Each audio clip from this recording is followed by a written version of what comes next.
The life that was never yours.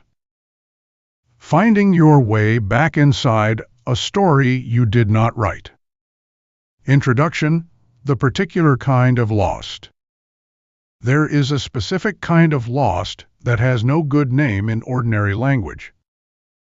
It is not the lost of a crisis, not the lost of a divorce, or a diagnosis, or a sudden collapse that strips everything down to nothing and demands by its very extremity that you rebuild from scratch. Those kinds of lost are terrible, but they are at least legible. They have weight and drama and a clear before and after. The people around you can see what happened. You can point to the event. The kind of lost I am talking about is quieter and, in some ways, harder to navigate because it is invisible. It is the lost of the person who wakes up one Tuesday morning in the middle of a life that is, by any fair assessment, fine. The job is adequate, the relationships are real, the house exists, the routine works, there are good moments and bad moments, and all the regular texture of a human life moving through time. And yet, underneath all of it, a persistent, low-grade wrongness that does not quite go away.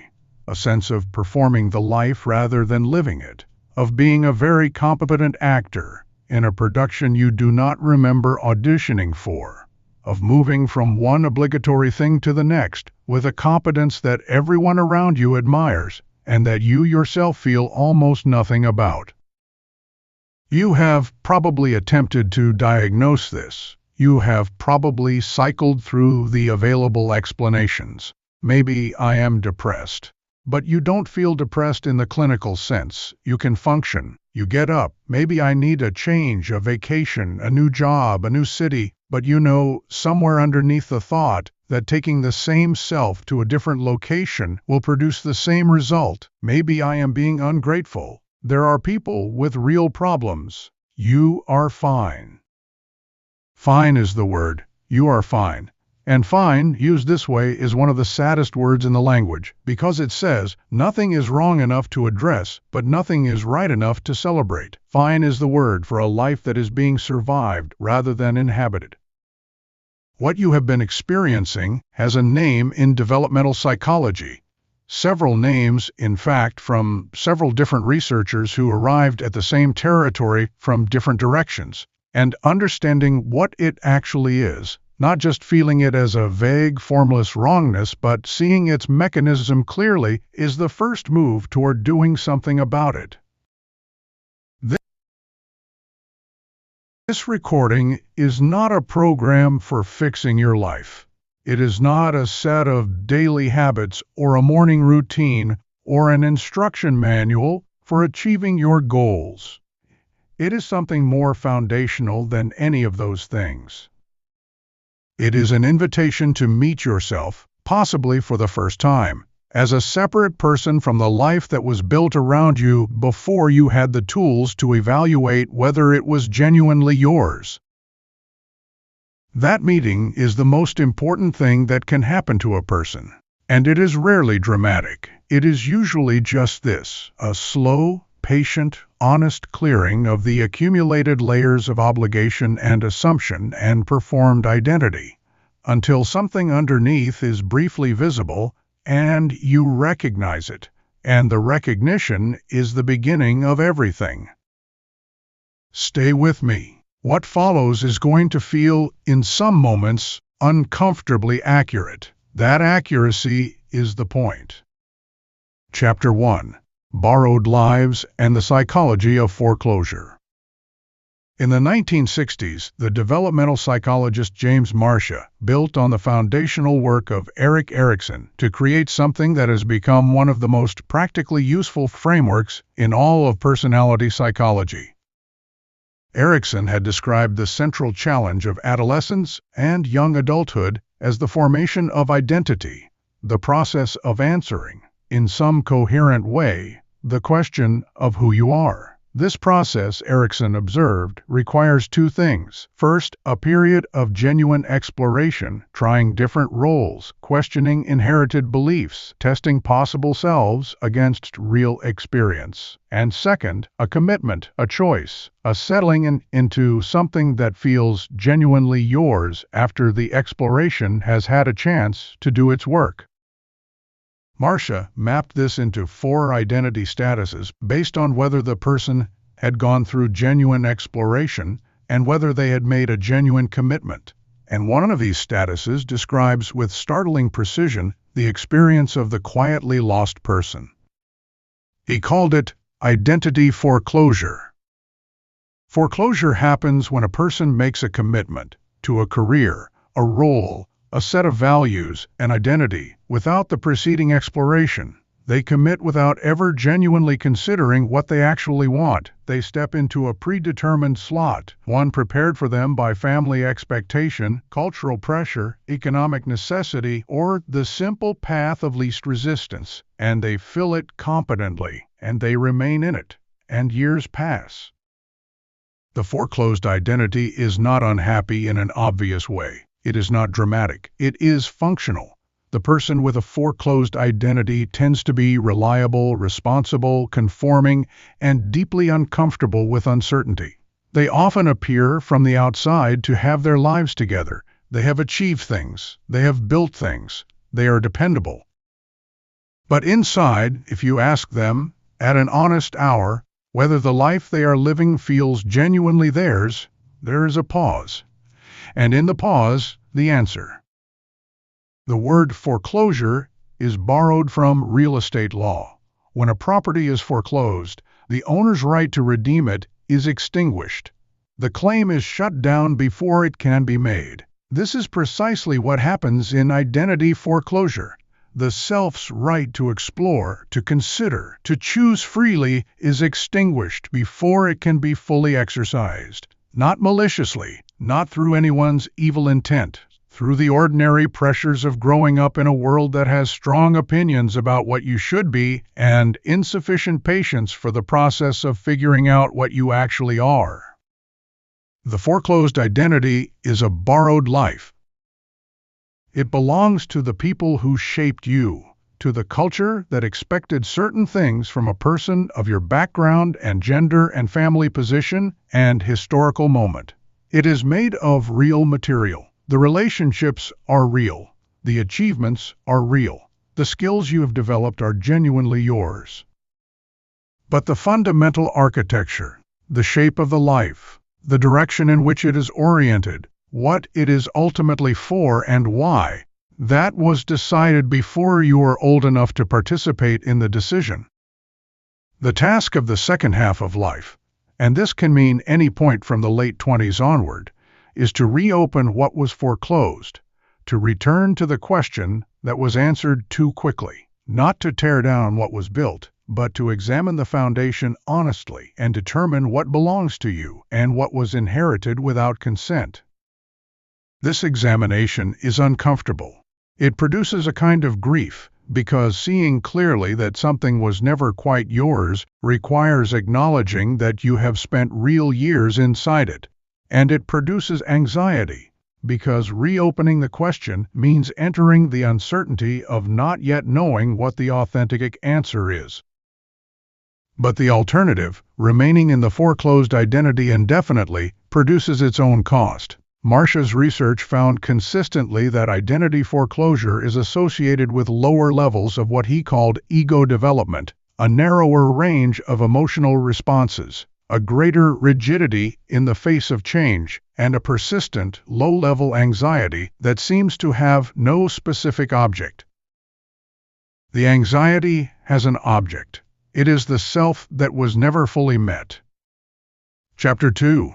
The Existential Vacuum and Why Your Life Feels Like Someone Else's. Viktor Frankl survived 4 concentration camps. He survived them with his professional training as a psychiatrist, and with a set of observations about human suffering and meaning that he turned, after the war, into a school of psychotherapy called logotherapy. The word comes from the Greek logos, meaning. Frankl's central finding, drawn from the most extreme conditions a human being can inhabit, was that the primary human drive is not pleasure, not power, but meaning. The person who has a reason to live can bear almost anyhow. And his central concern, watching the patients who arrived in his comfortable Vienna clinic after the war, was not the great crises of meaning that had occupied the philosophers. It was something subtler. He called it the existential vacuum, the pervasive sense of meaninglessness that arises not from disaster, but from prosperity, not from having too little, but from having everything you were told you needed and finding, once you had it, that it did not satisfy the way you expected it to. He described it as an inner emptiness, a void within. People who have this experience often do not name it as meaninglessness because meaninglessness sounds too dramatic, too philosophical, too much like something requiring a capital letter.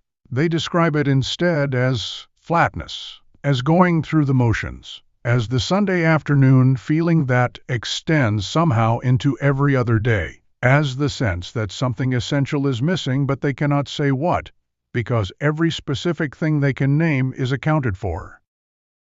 Frankl observed that this vacuum tends to produce what he called the Sunday neurosis, a depression that manifests specifically when the busyness stops, when the week's obligations have been fulfilled and the person suddenly has time to be present with themselves rather than occupied. A particular discomfort arises, an edginess, a compulsive reaching for distraction, a preference for noise over silence, because silence requires being present with an interior that has been avoided. This is not a philosophical problem, it is a physiological one.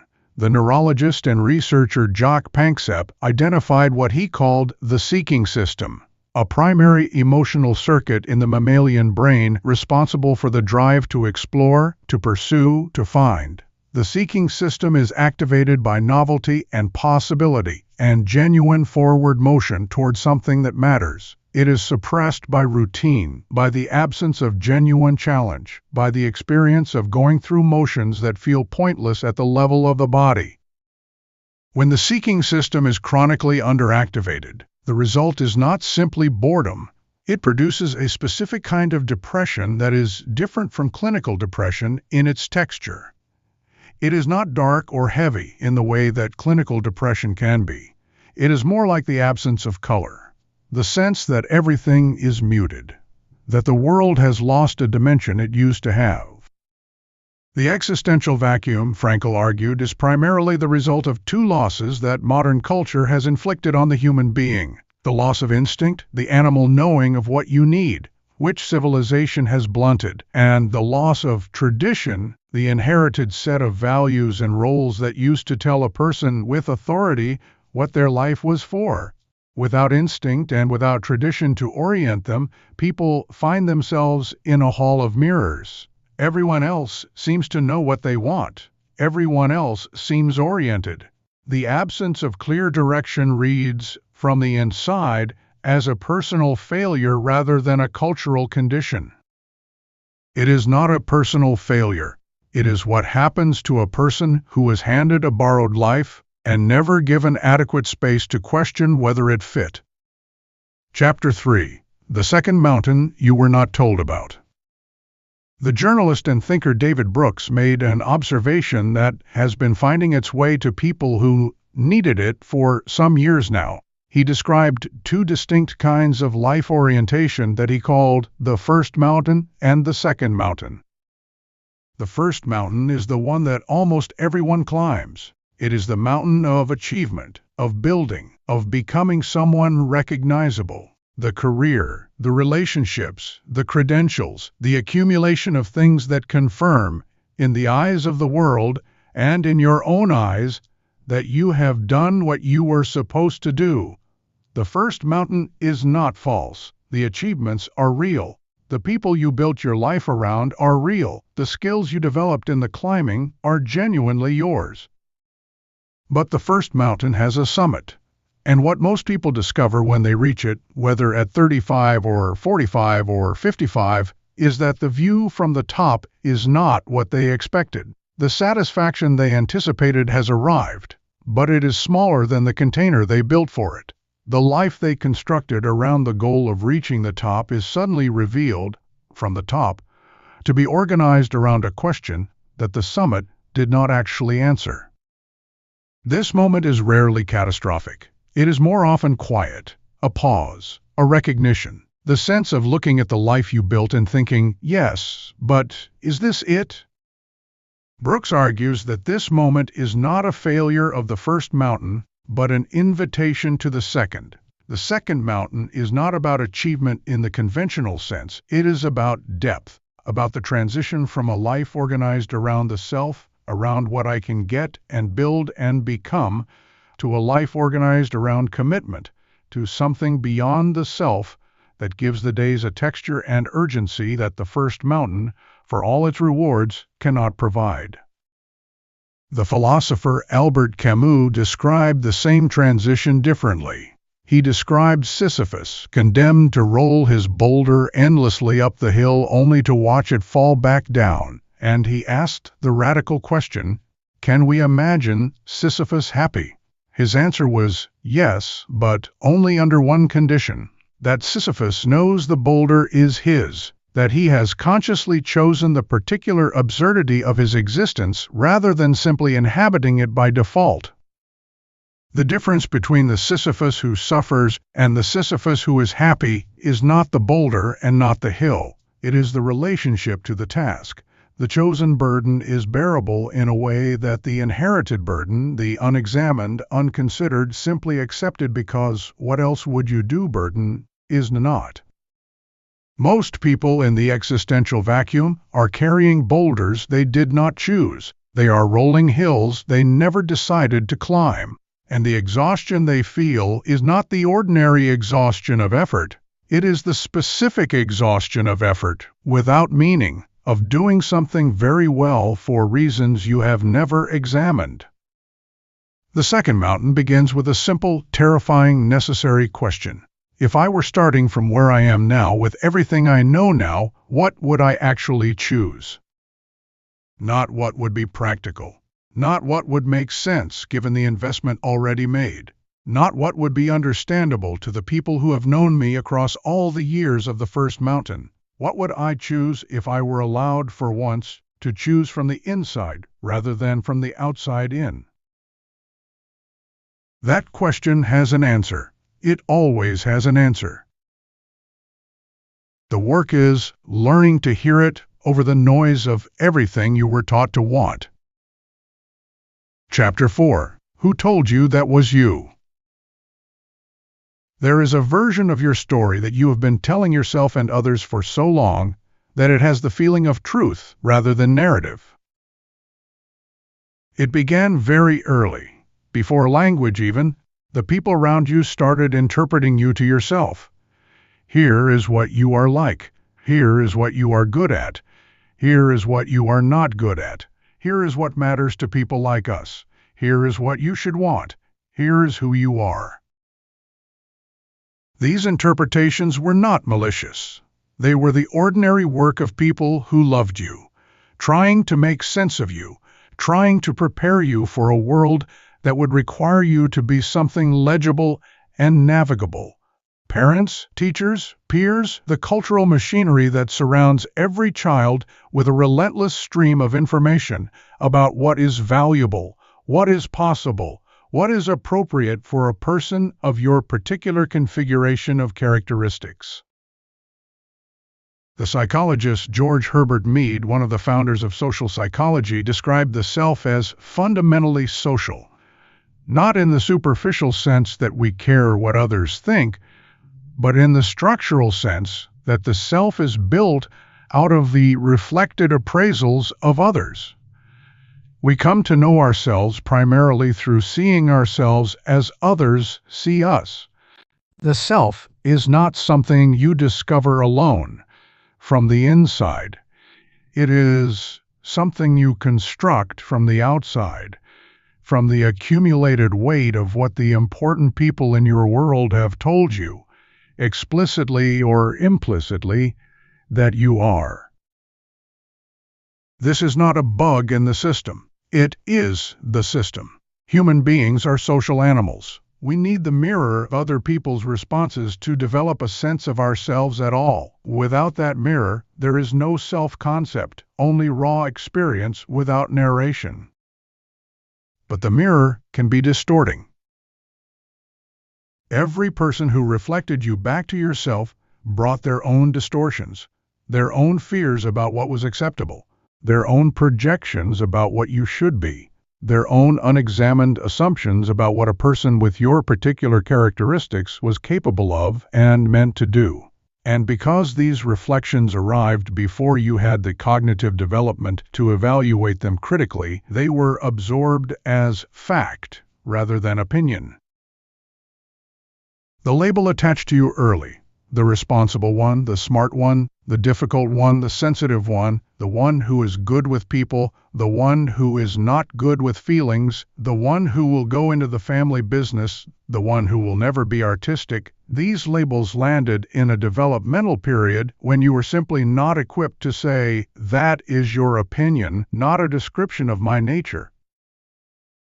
And so the label became the nature. Or it appeared to, because underneath the label, underneath the performed version of the self that was shaped by all those reflected appraisals, there has always been something that does not quite fit the description, something that does not match the label, a quality, an interest, an orientation, a way of being in the world that was never fully accommodated by the story that was told about you. You have felt this something, usually sideways, usually in unguarded moments. The thing that surfaced when you were not managing your presentation. The interest you dismissed as impractical. The quality in yourself you learned to contain because it made people uncomfortable or confused their picture of you. The version of yourself that appears in your imagination at odd hours and that you have spent years explaining away. That version of yourself is not a fantasy. It is not naive or irresponsible, or a midlife crisis dressed up as insight. It is data. It is the self that was set aside in favor of the self that was required, and it has been waiting with a patience that has outlasted every explanation you have offered for why it should stay set aside, for a genuine hearing. Not necessarily to be acted on immediately. Not necessarily to become the organizing principle of your entire existence tomorrow morning, but to be heard, to be taken seriously, to be given the acknowledgement that it is real and it is yours, and its continued presence in your interior is not an embarrassing irrationality, but the most accurate signal available about the direction in which your genuine life lies. Chapter 5. The Archaeology of the Actual Self. There is a method in the practice of archaeological excavation called context recording. It is based on a principle that seems obvious but has enormous implications. An object removed from the ground without its context is less valuable and less informative than the same object left in place. The exact location of a find, its relationship to the surrounding objects, the layer of earth it came from, these contextual details often contain more information than the object itself. The self works similarly.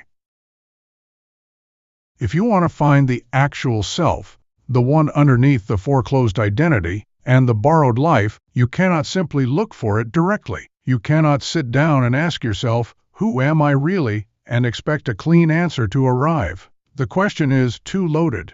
Too many years of performed identity have contaminated the sample. The rational mind will produce a list of the acceptable answers, the approved characteristics, the traits that have been confirmed by sufficient external validation to feel safe. What you can do is practice context recording.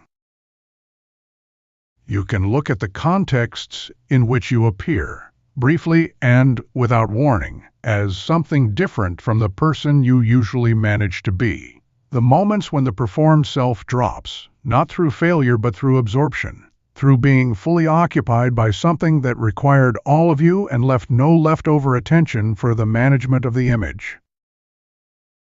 Where do those moments happen? When do you look up and realize that for some unspecified stretch of time, you forgot to monitor how you were coming across? When were you last so genuinely engaged with something that the gap between the performing self and the experiencing self simply closed? The psychologist Csikszentmihalyi called these moments flow, the state of complete absorption in a challenging, intrinsically motivated activity. His research across decades and cultures found consistently that flow is not random. It tends to occur in specific domains for specific people. The domains differ, but the pattern of their occurrence for any given individual is consistent. What produces flow for you is a fingerprint of your particular nature. These fingerprints have been present throughout your life. Even if they were dismissed or discouraged or simply left undeveloped because they did not fit the story that was being told about you, they left traces. They are findable. Here is the archaeological method. Think back across your life, not to your achievements, not to the things you did well that were confirmed and celebrated, but to the things you did for no reason other than that you could not help doing them. The Saturday mornings that disappeared into something, the subjects you read about when no one was assigning them, the conversations you gravitated toward even when they were not the approved conversations, the skills you quietly developed in the peripheral spaces of your life while the main stage was occupied with what you were supposed to be doing. Now look at those traces and ask not what they mean in terms of career or practical application. Those questions come later. But simply, what do they have in common? What is the underlying orientation? What quality of experience were they producing that the obligatory activities did not? That underlying orientation is a map. It is not a destination, it is a direction. And direction, when you have been navigating without one for a long time, is everything. Chapter 6. The fear underneath the numbness. There is something underneath the existential vacuum that is almost never named, because naming it requires admitting something that the performed self, the capable, reliable, fine self, is very reluctant to admit. Underneath the numbness, underneath the flatness, underneath the going through the motions, there is usually fear. Not fear of failure, not fear of what might go wrong, something older and more specific than either of those. The fear of being the person you actually are. This sounds paradoxical. How can a person be afraid of being themselves? But the evidence for it is everywhere once you know what to look for. It is in the person who knows, in some inarticulate but certain way, what they want to do or say or become, but cannot quite bring themselves to act on that knowing. It is in the gap between the private self and the public one. In the years of explaining to yourself why the thing you most want is not quite practical, not quite right, not quite the time. The psychologist Abraham Maslow, whose hierarchy of needs is one of the most widely cited frameworks in all of psychology, described a phenomenon he called the Jonah complex.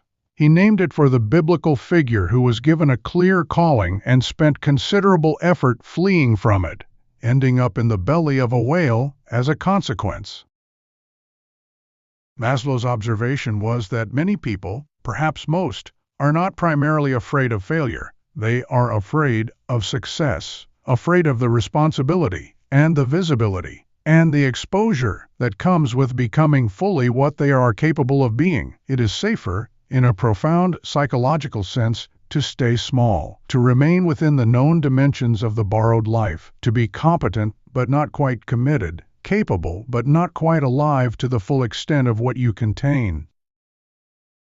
Because if you stay small, you are never genuinely tested. If you never fully commit to your own nature, the nature can never be found wanting. The most devastating possible verdict on a human life is not that you tried and failed, but that you might have been something particular and extraordinary, and you chose, from fear, not to find out.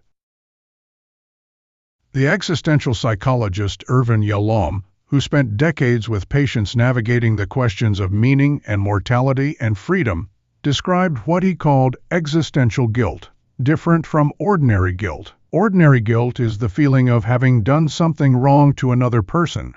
Existential guilt is the feeling of having done something wrong to yourself, of having lived inauthentically, of having betrayed possibilities that were genuinely yours, of having spent real time in a costume. The numbness of the existential vacuum is, in many cases, the mind's mechanism for managing this existential guilt before it can become fully conscious. It is more comfortable to feel flat than to feel the specific grief and anger of recognizing that you have been somewhat absent from your own life for a significant portion of it. But the grief and the anger, when they are finally allowed, are not the end of something. They are the beginning. Grief is always the appropriate response to a genuine loss, and recognizing that you have been living a borrowed life, even if the recognition comes with relief, involves the loss of a version of yourself that you invested years in maintaining. That version deserves acknowledgement before it is released. You are not being asked to condemn it. You are being asked to recognize it honestly, honor what it protected, and then ask whether the protection is still necessary. Chapter 7. The Courage of the Unfinished Self. Here's a thing that the culture does not prepare you for. Identity is not something you finish. The developmental story told in most educational and cultural contexts implies that identity is the work of youth. You figure out who you are, roughly, between the ages of 18 and 25, and then you get on with being that person. The self is treated as a project with a completion date, a building you construct in your 20s, and then inhabit for the rest of your life. This is developmentally inaccurate. Erikson himself described the entire lifespan as a sequence of developmental stages, each with its own central challenge. The challenge of young adulthood is intimacy versus isolation. Can I form genuine connection without losing myself? The challenge of midlife is generativity versus stagnation. Am I contributing something to the world beyond my own survival? The challenge of late life is integrity versus despair. When I look back, can I accept the life I lived? These are not finished problems. They are recurring questions that present themselves with new urgency at different points. And the midlife crisis, the phenomenon so often described mockingly as an occasion for impractical purchases, is in the developmental framework not a regression, but an entirely appropriate encounter with the generativity question. Am I doing something that matters? Is the life I am living the one I actually mean to live? The courage required at this point is not the courage of beginning something new. It is the rarer and more demanding courage of acknowledging that something important was left unresolved, of returning to a question that was answered too quickly, and sitting with the uncertainty of not yet knowing what the genuine answer is. James Hollis, the Jungian analyst who has written extensively about the second half of life, describes this as the invitation to individuation. The Jungian concept of individuation refers to the process of becoming more fully oneself, of integrating the aspects of the personality that were suppressed or undeveloped in service of adaptation to external demands. It is not regression, and it is not revolution. It is a gradual, patient, honest deepening of the relationship with your own nature. Hollis observes that this process tends to feel, at its beginning, like loss rather than gain, because what is being asked for is the relinquishment of the identity that has been working, the one that has kept you functional and acceptable and recognized, in favor of something less certain, less proven, less legible to the people around you. This relinquishment does not happen all at once. It is not a single decision.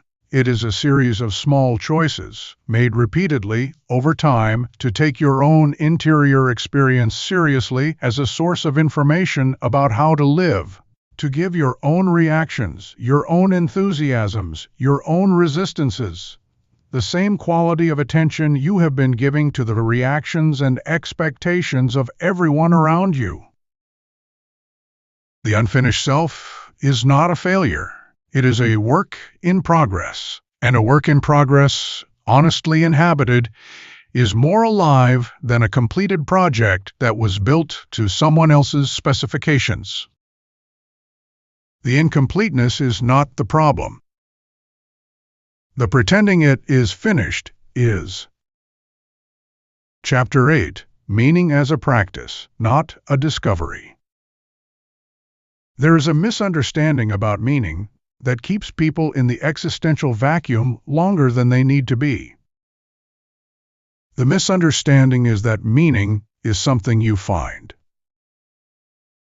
The popular narrative positions meaning as a destination. It is out there somewhere, and your job is to locate it. You have to go looking. You have to excavate your past and examine your strengths, and consult the frameworks, and wait for the right thing to announce itself with sufficient clarity that you can reorganize your life around it. Until that announcement arrives, you are in a holding pattern, searching, not yet there. This model keeps people passive and perpetually incomplete, because the announcement almost never comes, not in the form it is being waited for, not with the clarity and certainty and external confirmation that would make the reorganization feel safe. Frankl was explicit on this point. He described meaning not as something to be found, but as something to be fulfilled. A meaning found implies a passive discovery. A meaning fulfilled implies active engagement. You do not wait to stumble across it. You create it in the specific way that you engage with what is actually in front of you. This is not a consolation prize. It is not a philosophical sleight of hand designed to make purposelessness feel better. It is a description of how meaning actually works at the level of neuroscience and lived experience. The neuroscientist Antonio Damasio, in his research on emotion and consciousness, found that the sense of meaning, the felt quality of significance and purpose, is not a cognitive conclusion. It is an embodied state. It arises from genuine engagement, from the experience of being fully present with something that matters, from the specific physiology of caring and attending and contributing. It cannot be reasoned into existence. It has to be enacted. This is both more demanding and more immediately available than the discovery model suggests. It is more demanding because it requires showing up with full engagement for the particular things that are in front of you right now, rather than waiting for circumstances that feel more worthy of full engagement. The meaning is not in a better version of your life that has not yet arrived. It is in the quality of attention you bring to the actual life that is currently happening. And it is more immediately available for exactly the same reason. You do not need a different life to begin practicing meaning. You need a different relationship to the life you already have.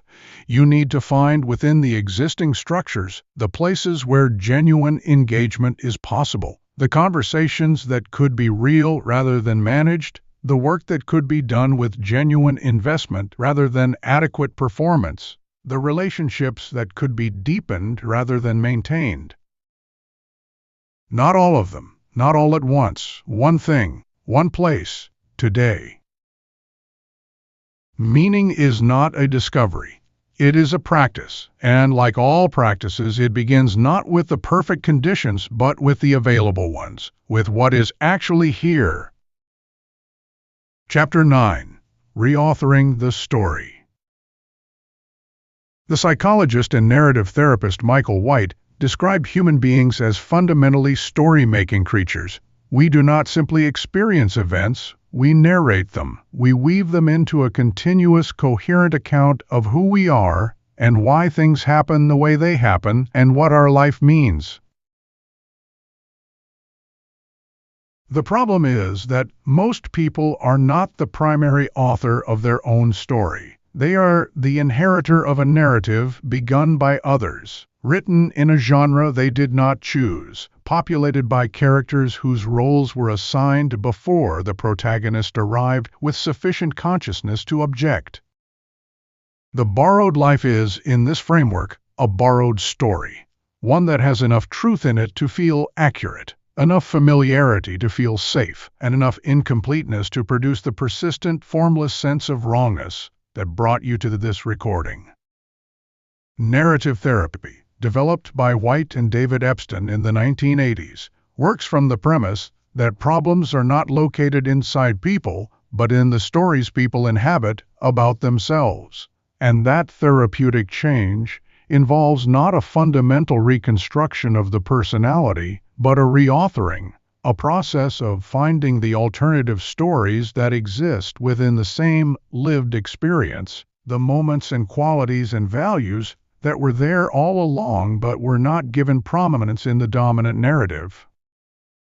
In every person's life, there are what White called unique outcomes, moments when the story ran differently than the dominant narrative would predict, times when you acted from a source other than the borrowed identity, times when something true came through that was not required by the performance.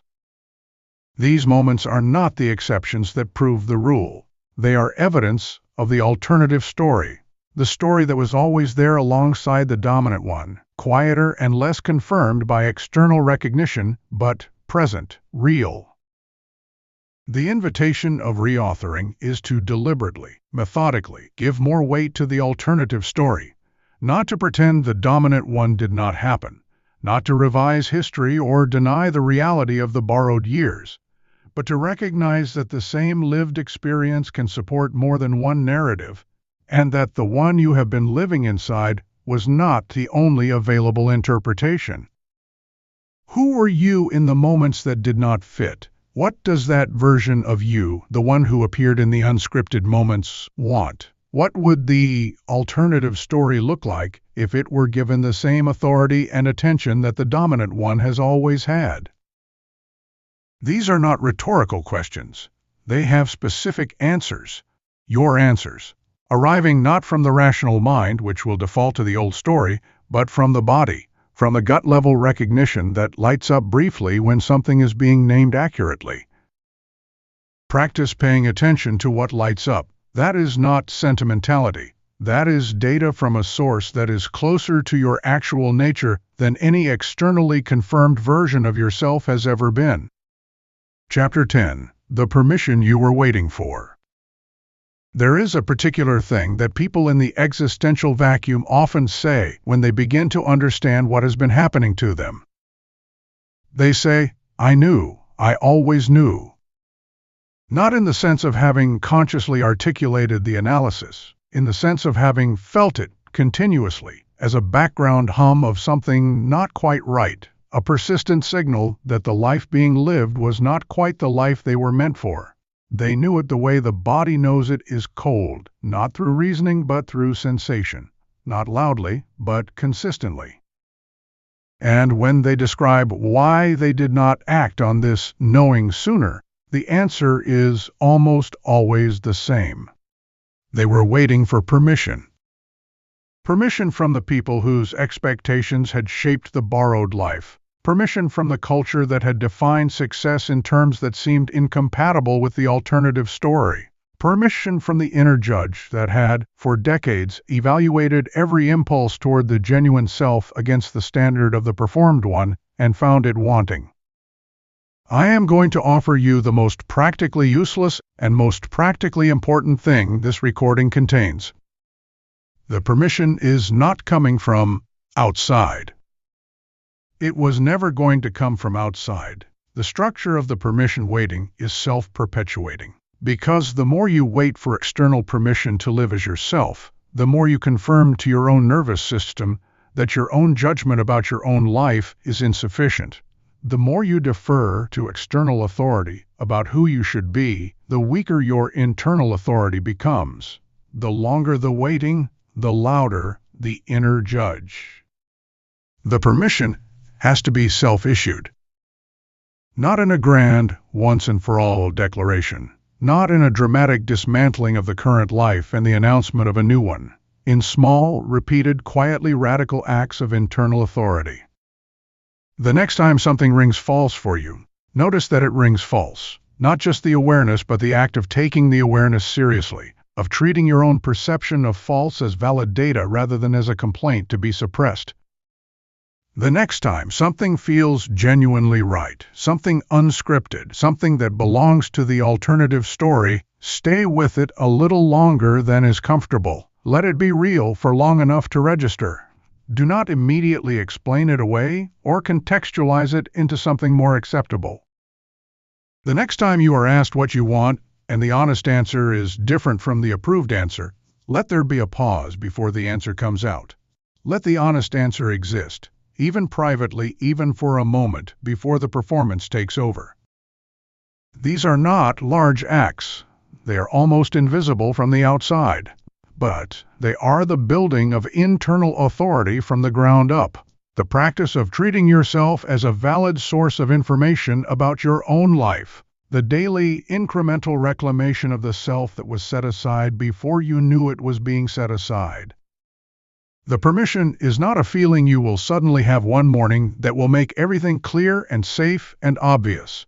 It is a practice, a capacity that is built by using it. And the building begins not at the point of perfect clarity about who you are and what you want, because that clarity does not precede the building, it follows it. It begins here, now, with the willingness to take your own interior experience seriously, perhaps for the first time, as the primary authority on the question of how your one life should be lived. Chapter 11. The Life That Could Be Yours. I want to say something about what is on the other side of this. Not as a promise. The exploration of the genuine self does not come with guarantees. It does not guarantee that everything will resolve itself neatly, or that the life that emerges from it will be conventionally successful, or that the people around you will respond to your changes with immediate understanding and support. What it does come with is a specific quality of aliveness that is different in texture from anything the borrowed life can produce. The philosopher and psychologist William James described it as the difference between the sick soul and the healthy soul. Not sick and healthy in the clinical sense, in the sense of whether the person's fundamental relationship to their own existence is one of vitality or of management. The healthy soul is not without pain or difficulty or uncertainty. The healthy soul is the one that is genuinely engaged with its own life. That has some skin in the game. That cares, specifically and personally, about what happens next. The borrowed life produces a kind of painlessness that is actually a symptom of the problem. When you are not really invested in your own existence, when you are managing a performance rather than living a life, you are protected from a certain kind of disappointment.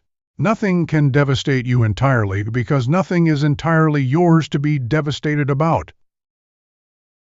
But you are also protected from the corresponding highs, from the specific aliveness that comes from succeeding at something that genuinely mattered to you, from the depth of connection that comes from being seen by someone as you actually are, from the satisfaction that Aristotle described as eudaimonia, human flourishing, the particular fullness of a person who is living in accordance with their actual nature rather than a performance of it.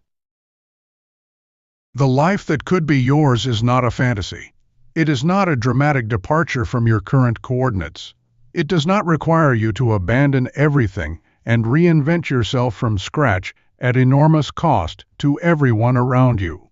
That is the story of crisis, and crisis is one path to the genuine self, but not the only one.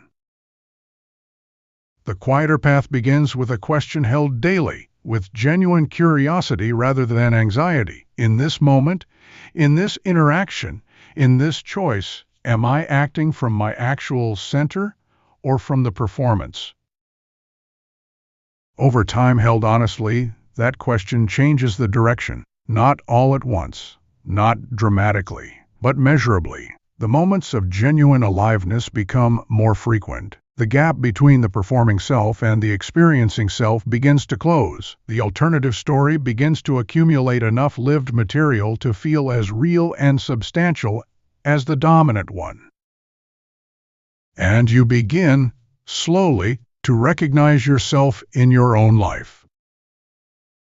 Not perfectly, not finally, not in a way that ends the inquiry or answers the question once and for all, but genuinely, as yourself, for the first time in a long time, or possibly for the first time.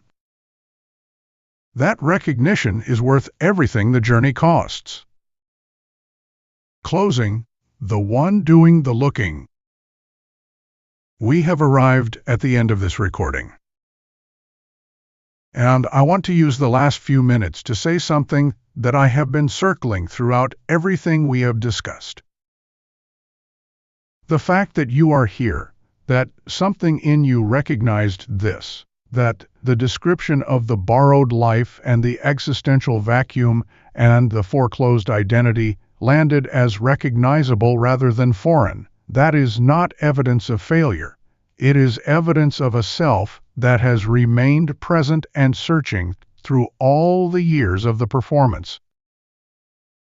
The person who can recognize a borrowed life is the person who was never entirely lost inside it. Some part of you maintained contact with the alternative story throughout. Some part of you kept the signal going even in the years when nothing in the external world was reflecting it back. That persistence is remarkable. It is not something everyone has.